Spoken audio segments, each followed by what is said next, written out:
So the mayor's motion is based on aspiration. It's based on the assumption that it will produce affordable housing. And it's been promoted through an elaborate campaign marketing strategy. The question is aspirational to whom? Putting that aside, it's based on a supply deficit narrative. And yet the director of planning thanked council not very long ago for approving more units than ever before, some 8,000 units, which would translate to 16,000 residents. And yet Statistics Canada just told us that the city lost 6,750 residents last year. And this is on top of the estimated pipeline of some 90,000 units in mega projects across the city. None of this adds up, and we don't have the necessary data to make plans based on evidence rather than aspiration. So here are my comments. 1, 2,000 is not a pilot.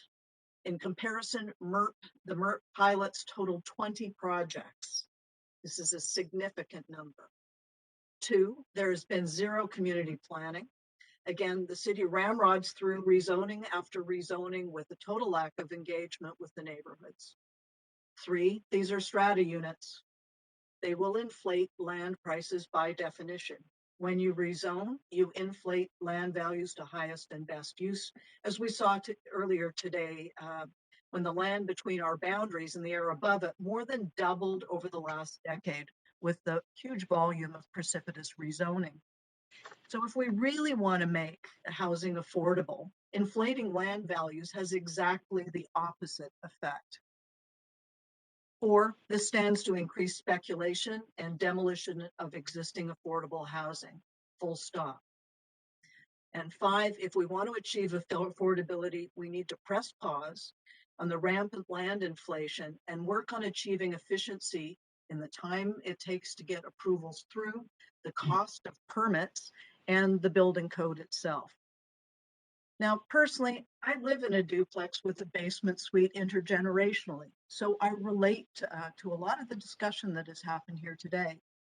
And I was on the board of the Urbanarium back about 4 years ago when we undertook the Missing Middle competition. So I support the housing typology and ground-oriented architecture. I think it's absolutely the right style for livability in this city.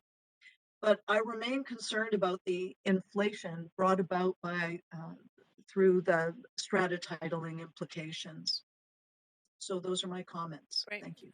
Thank you, Councillor Hardwick.